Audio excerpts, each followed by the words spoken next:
अस्सलाम वालेकुम नाज़रीन, शामी रूहानी टीवी के साथ एम ए शामी आपकी खिदमत में हाज़िर है। बुर्ज जद्दी का अप्रैल का महीना कैसा गुजरेगा, इस टॉपिक को हम डिस्कस करेंगे। 12 बुरुज की वीडियो बन रही है, तमाम साउडी डिज़ाइन को डिस्कस कर रहे हैं और ये डिस्कशन हम जो प्लानिटरी पोजीशन है ये ज़ायचे को पढ़ेंगे हम वैदिक एस्ट्रोलॉजी के मुताबिक, यानी हिंदी नजूम के मुताबिक। लेकिन दुनिया में दो स्कूल ऑफ थॉट हैं, एक वेस्टर्न एस्ट्रोलॉजी और एक वैदिक एस्ट्रोलॉजी। अखबारात में जो पढ़ते हैं वो सन ज़ोडिक होता है, यानी शमसी बुरूज देखे जाते हैं, जबकि हमारे बुरूज होते हैं वो ताले पैदाइश के लिहाज से, यानी जिन लोगों का लगन या असेंडेंट जो है वैदिक एस्ट्रोलॉजी के मुताबिक बुर्ज जद्दी होगा, वो लोग ये वीडियो देखें। और इस वीडियो को समझने के लिए ज़रूरी है कि आपके पास अपना लगन चार्ट भी हो, ताकि उसकी साथ आप ट्रांजिट को टैली भी कर सकें। अगर ना भी हो तो असल एस्ट्रोलॉजी को समझने के लिए ज़रूरी है कि अपना नेटल चार्ट यानी पैदाइशी जायचा ज़रूर बनवाएं, जिसमें आपका पैदाइशी जायचे की पर्सनैलिटी एनालिसिस होता है। ये आपका नेटल चार्ट आपके तरीक़े पैदाइश, वक्त पैदाइश और मकाम पैदाइश से वाज़ा होता है और उसी में सारी आप लाइफ की डिटेल आती है। सन ज़ोडिक में आपकी कुछ लिमिटेशंस होती हैं, लेकिन जबकि वैदिक एस्ट्रोलॉजी में एक थॉरली डीपली स्टडी होती है। और इसके साथ ये भी देखा जाता है कि आपके जायचे पे दो बुनियादी लगन असरात करते हैं, एक आपका कमरी बुर्ज जिसे मून साइन कहते हैं और दूसरा आपका असेंडेंट। दोनों को आप रीडिंग लेनी चाहिए, यानी जो भी शख्स अपना जायचा बनवाए वो अपने मून साइन को भी ज़रूर स्टडी करे और आपके असेंडेंट को भी स्टडी करे, ताकि वो रियल लाइफ को, अपने इवेंट्स को समझ सके, अपनी पर्सनैलिटी का एनालिसिस कर सके और उसके मुताबिक दुरुस्त फैसले कर सके। तो इस महीने अप्रैल के महीने में कैप्रिकॉन के लिहाज से बहुत बड़ी तब्दीलियाँ आ रही हैं, अहम सितारे तब्दील हो रहे हैं। सबसे बड़ा सितारा कैप्रिकॉन में जो आपका जो जुपिटर शिफ्ट हो रहा है, जुपिटर चेंज हो रहा है, जुपिटर एक्वेरियस में जा रहा है, बहुत बड़ी तब्दीली है। कैप्रिकॉन के लिहाज से अगर देखा जाए आपके प्लैनेट्स की पोजीशन कुछ इस तरह है कि सबसे पहले जो इस महीने अहम इवेंट्स आ रहे हैं, महीने का आगाज़ आपका किससे होगा, कमर दर अकरब से, यानी मून आपका स्कॉर्पियो में होगा तो वहाँ पे कमर दर अकरब होगा। आपको अहम मामला में मुतात रहें, कोई भी अहम फ़ैसला करते वक्त या कोई नया कारोबार नई चीज़ शुरू करते थोड़ा सा मुतात रहें, फ़ौरी तौर पर कोई डिसीजन मेकिंग ना करें। दूसरी चीज़ कि ये कमर दर अकरब 1 या 2 दिन तक रहेंगे, सो खुसूसी सदक़ात दे सकते हैं, आप दूध का सदका दे सकते हैं, चाहे चावल, आटा, नमक, चावल का सदका कर सकते हैं। ये सारे सदक़ात आप दे के इस कमर की नहुसत से बच सकते हैं।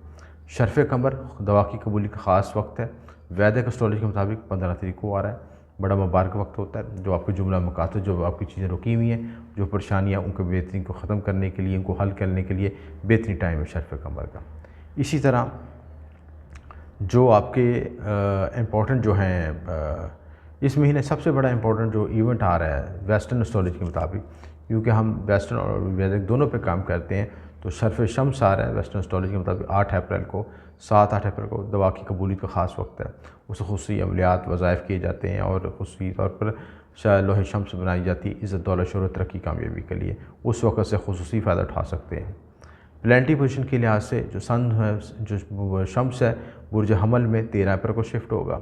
मार्स जो है कैप्रिकॉन में 14 अप्रैल को शिफ्ट होगा। मरकरी एरीज में आएगा 16 अप्रैल को और जुपिटर एक्वेरियस में 6 अप्रैल को, 5-6 अप्रैल को शिफ्ट होगा और धनिष्ठा नक्षत्र में होगा। इसके बहुत बड़ी तब्दीलियाँ हैं, जब अहम सारे तब्दील होते हैं, राहु केतु या आपके सन जुपिटर और दूसरे मार्स, जो आपके सैटर्न और जुपिटर तब्दील होते हैं, तो बहुत बड़ी तब्दीलियाँ आती हैं ज़िंदगी में, इनफरादी जायचों के लिहाज से भी और इज्तिमाई लिहाज से। इस लिहाज से ये महीना नई तब्दीलियों को, नए हालात और नए वाक़िअत को ज़ाहिर करता है और थोड़ा सा मुतात रहने की ज़रूरत है। जब तब्दीलियाँ आ रही होती हैं तो अब ज़ाहिर तौर पे जो लोग उनके साथ अपने को नहीं ढाल सकते, उनके लिए ज़्यादा मसाइल पैदा होते हैं, और जो लोग अपने आप को ढाल लेते हैं, उसके मुताबिक अपने आप को उसके मुताबिक जस्ट कर लेते हैं, वो वक्त के मुताबिक अपने आप को ढाल के कामयाबी हासिल कर सकते हैं। वीनस जो है एरीज में 15 अप्रैल को शिफ्ट होगा, ये भी एक तब्दीली है। और ये जो डेटे मैं आपको बता रहा हूँ ये अहम इवेंट्स की डेटे हैं, यानी उसमें आप कोई अहम फ़ैसला करते वक्त या नई तब्दीलियाँ आती है तो उस वक्त थोड़ा सा पॉज कर लें, उसका फिर एनालिसिस कर लें, फिर उसके बाद फ़ैसला करें। इस वक्त बाज़ औक़ात इंसान के इमोशंस या आपकी इवेंट्स इतनी स्पीड से गुजर रहे होते हैं कि फ़ौरी तौर पर उसमें डिसीजन करने में मुश्किल होती है। सैटर्न जो ज़ोहल है बुर्ज जद्दी में रहेगा, राहु केतु बिलतरतीब टॉरस और स्कॉर्पियो में रहेंगे, यानी सोर और करब में रहेंगे। शर्फ़ कमर 15 अप्रैल को बताया आपको, और अतारत और जो वीनस है वो हालत गरूब में, अतारत गरूब की हालत में चलेगा 5 अप्रैल को। इस महीने इंपॉर्टेंट जो योग बन रहे हैं वैदिक एस्ट्रोलॉजी के मुताबिक वो समझने की ज़रूरत है। उसमें सबसे पहले अंगारक योग है, हाई एनर्जी को शेयर करता है। अंगारक योग आपके ज़ैचे के लिहाज से 5th हाउस में बन रहा है। कैप्रिकॉर्न के लिहाज से राहु मार्स यहाँ पे आपके 5वें घर को मुतासर कर रहे हैं, इसलिए औलाद, इनाम, मोहब्बत के मामले में मुतात रहें। कोई डिसीजन मेकिंग में गलती भी हो सकती है। अगर हाई जज्बाती मामला आप ज़ाहिर करते हैं, कोई ऐसे इमोशनल तौर पर वेरिएशन आती है तो उसमें कोई मसाइल पेचीदियाँ आ सकती हैं। देखिए अंगारक योग आपकी जब राहु मार्स इकट्ठे होते हैं, कंजक्ट करते हैं या क्रॉस डिग्रीज पे आते हैं तो जिस घर में होते हैं उस घर के मनसूबात को डिस्टर्ब करते हैं और उसमें एक नई तब्दीलियाँ, वेरिएशन लेके आते हैं। 5वें घर का मतलब ये है कि आपके औलाद से मुतल्लिक़ मामला इशू आ सकते हैं, औलाद से इख्तिलाफ़ात, परेशानियाँ आ सकती हैं, या जिनके औलाद में हो रही है औलाद के मामले में कॉम्प्लिकेशन, जो औलाद के मामला थे यानी जो हामला अफराद हैं, हामला ख़वातीन, उनके मामले में मुतातर रहने की ज़रूरत है। इसी तरह जो आपका मार्स के साथ जो है आपका जुपिटर और सैटर्न भी, जुपिटर शिफ्ट होगा 6 अप्रैल को, वो भी आपके एक्वेरियस में चला जाएगा। गुरु चंडाल योग बन रहा है आपके ज़ैचे में, जुपिटर देख रहा है आपके राहु को, तो यहाँ पे एक बड़ी तब्दीली है। जुपिटर जब एक्सपेक्ट करेगा, राहु पे एक्सपेक्ट करेगा तो गुरु चंडाल योग बनेगा। और यहाँ पे आपको इमोशन के लिहाज से यहाँ पे गुरु चंडाल योग बुर्ज जद्दी में एक्स्ट्रा टेंडेंसी भी पैदा करता है औलाद के लिहाज से, यानी कसीर औलाद का भी योग बनता है। यानी जुपिटर 5th हाउस को देखेगा, 5th हाउस के जो राहु को देखेगा और या मार्स को देखेगा तो हाई टेंडेंसी में यानी कसीर औलाद के मामला या एक से ज़्यादा इमोशनल फैक्टर्स, एक से ज़्यादा जज्बाती मामला में भी इन्वॉल्व हो सकते हैं। मुश्तरी ज़ोहल का नीचभंग बन रहा है, नीचभंग योग बन रहा है 1st हाउस में। मुश्तरी यहाँ से शिफ्ट हो जाएगा और 6 अप्रैल में, तो ये जो आपका योग है सैटर्न पूरा इंडिविजुअल हो जाएगा और यहाँ पे बैठ के ये शश योग बनाएगा और ये बहुत बड़ा नायाब योग होता है, महापुरुष योग होता है। सैटर्न जब यहाँ पे बैठेगा पूरी नज़र से, पूरी ताकत से आपकी कुंडली को कंट्रोल करेगा और लगन में बैठा सैटर्न बहुत मजबूत होता है और ये डिसीजन मेकिंग के लिहाज से, ज़मीन प्रॉपर्टी के मामला से, अला तरक्की कामयाबी के लिहाज से बड़ा अच्छा योग बनाते हैं।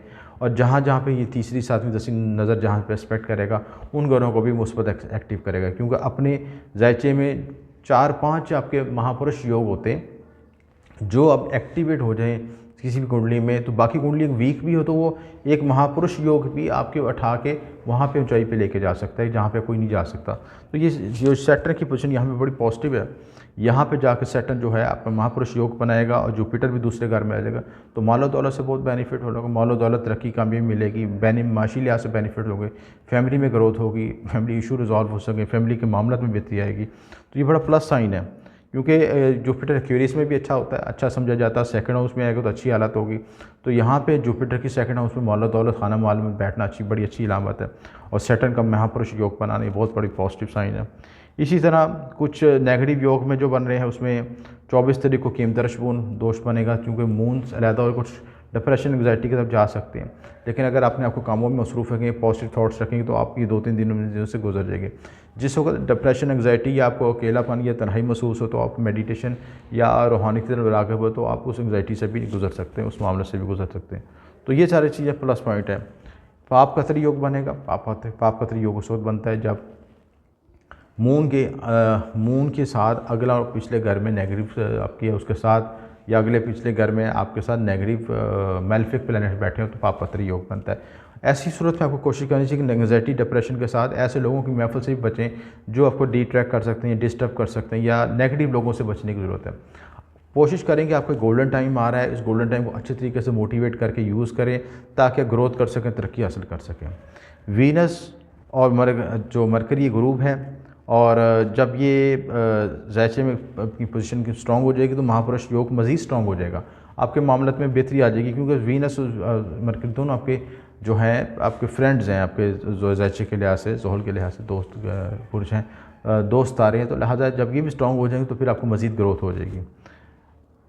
प्लैनेट के लिहाज से, घरों के लिहाज से हम तफसीलात डिस्कस करते हैं। पहले घर में महापुरुष योग बनेगा 6 अप्रैल को, उसके बाद जुपिटर भी इसके से आपकी पर्सनैलिटी स्ट्रॉन्ग होगी, विल पावर स्ट्रॉन्ग होगी, एनालिसिस पावर स्ट्रॉन्ग होगी, डिसीजन मेकिंग अच्छी कर सकेंगे, आगे बढ़ सकेंगे, ग्रोथ हो, किसी की तरक्की हासिल हो सकेगी। सिर्फ थोड़ा सा अपने आप को मायूसी, डिप्रेशन से निकालें और पॉजिटिव सेंस में सोचें तो आगे बहुत आपकी ग्रोथ नज़र आ रही है। 2nd हाउस में आपका जुपिटर की पोजीशन बड़ी अच्छी हो रही है, वहाँ पे आपको खाना माल में और फैमिली इश्यूज़ के लिहाज से आपको नए रास्ते, नई तरक्की के मिलेंगे, लिक्विड मनी में इजाफा होगा, मालो दौलत में इजाफा होगा।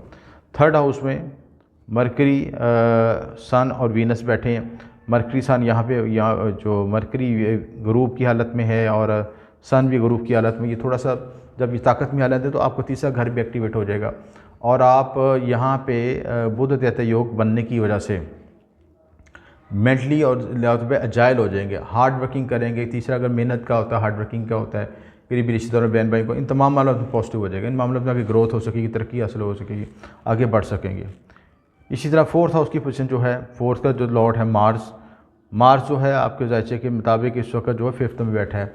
तो आपको जो घरेलू मामलों में भी सपोर्ट मिलेगी, ज़मीन प्रॉपर्टी के मामले में सपोर्ट मिलेगी, किस्मत भी किस्मत आवरी भी होगी। 9वें घर में बैठा है आपका, 5th हाउस में बैठा है मार्स, त्रिकोण में बैठा है, बड़ी अच्छी हालत है। और राहु यहाँ से जब गुजर जाएगा, मार्स जब आगे शिफ्ट होगा तो ये जो आपका दोष बना हुआ है, आपका अंगारक दोष बना हुआ है, वो भी ख़त्म हो जाएगा। तो आप मेंटली इमोशनल तौर पे डिसीजन मेकिंग अच्छी तरह कर सकेंगे और इमोशंस में भी काम आ जाएगा। आप चीज़ों को लॉजिकली एनालिसिस करके फैसला कर सकेंगे। उसके बाद 7th हाउस जो जिसका लॉर्ड मरकरी है, मरकरी आपके शुरू में आपके 12वें घर बैठा है। थोड़ा सा खुफिया रिलेशन और मामला में मुतात रहें। अगर अल्लाह ताला वसाइल देता है, तरक्की कामयाबी देता, तो कोशिश करें को अच्छे कामों में यूज़ करें, किसी तरह की इलीगल एक्टिविटीज़ में शामिल ना हों। और ये वक्त जो है आपको थोड़ा सा, जब शश योग बनता है तो थोड़ा सा इंसानी ज़िंदगी में मैंने देखा कि उनको ईगो प्रेस्टीज भी ज़्यादा आती है, वसाइल ज़्यादा मिलते हैं, ये तरक्की मिलती है, बूस्ट होता है, तो उसकी सहमत को सैटर्न जो सहमत को भी देखता है तो थोड़ा सा रिलेशनशिप में भी थोड़ा सा कॉम्प्लिकेशन पैदा करता है और चीज़ों में डिले भी पैदा करता है रिलेशनशिप के लिहाज से, शादी ज़वाजी के लिहाज से। तो उसमें अगर जहाँ पे कुछ कुछ बेनिफिट देगी वहाँ पे आपके अज़वाजी और शराकती मामला में कुछ कॉम्प्लिकेशन भी पैदा हो सकती है। इनको रेमेडीज़ करके हल किया जा सकता है। उसके बाद 9वें घर की पोजीशन, मरकरी का जो 9वें घर का लॉर्ड जो मरकरी है वो 3rd हाउस में बैठा है।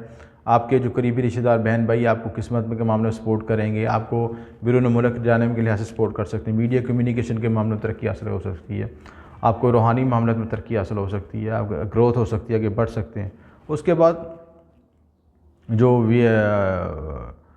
10th हाउस का लॉर्ड है वीनस, वो भी मैं आपके साथ कंजक्ट कर रहा है मरकरी के साथ, यानी सन वीनस और मरकरी, यानी 10वां 9वां और जो आपका 10वां 9वां का आपका जो कंजक्ट बन रहा है, तो आपको किस्मत आवरी भी होगी और आपके नसीब आवरी भी होगी। तो आपके कैरियर में ग्रोथ होगी, तरक्की होगी, रूज मिलेगा। हार्ड वर्किंग करेंगे, जितनी हार्ड वर्किंग है उसमें आपको ज़्यादा रिजल्ट मिलेगा। केतु जो है आपके 11th हाउस में है मौजूद, थोड़ा सा आपको सोशल नेटवर्किंग करते थोड़ा सा मुतात रहें। जब आपको तरक्की रूज मिले तो थोड़े से ऐसे लोगों से बचने की कोशिश करें जो कि आपके लेग पुलिंग कर सकते हैं या नेगेटिव लेके जा सकते हैं, उनसे नज़र बद से ऐसे बचने की ज़रूरी है। हालांकि केतु अपने पॉजिटिव साइन में बैठा है, लेकिन उसके बाद भी इन मामलों में मुतात रहने की ज़रूरत है।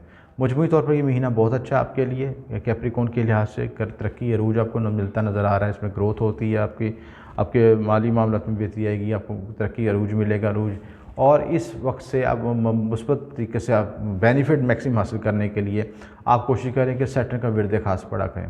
सैटर्न के तिलिस्मात भी यूज़ कर सकते हैं, तिलिस्म ज़ोहल इस्तेमाल कर सकते हैं और शर्फ़ ज़ोहल इस्तेमाल कर सकते हैं। और सबसे बढ़ के 8 अप्रैल को 7-8 अप्रैल को जो शर्फ़ शम्स आ रहा है उससे बेनिफिट हासिल करें कि आप मज़ीद ज़िंदगी में ग्रोथ, तरक्की, ज़मीन प्रॉपर्टी, तरक्की और दूसरे मामला जितने भी कैरियर के लिहाज से ग्रोथ, दूसरे मामलों में तरक्की हासिल कर सकते हैं। तो इस हफ़्ते इस महीने जो आपके सदक़ात जो बेहतर हैं, वो सदक़ात के लिहाज से जो हाई इमोशंस और डिप्रेशन के लिहाज से बचने की ज़रूरी है कि आप हफ्ते वाले दिन जो है काले रंग की चीज़ों का सदका दें। इसके साथ जो है मंगल दिन गोश्त सुरख दाल का सदका दे दें और एतवार वाले दिन नारियल का सदका भी दे सकते हैं। सदका करना भी आपके लिए बेहतर है। लकी नंबर आपके लिए जो बेहतर है वो 8 है, 81 है और 95 है। इनको प्राइस बॉन्ड में यूज़ कर सकते हैं तो आपके मामलों में बेहतरी आएगी इंशाल्लाह।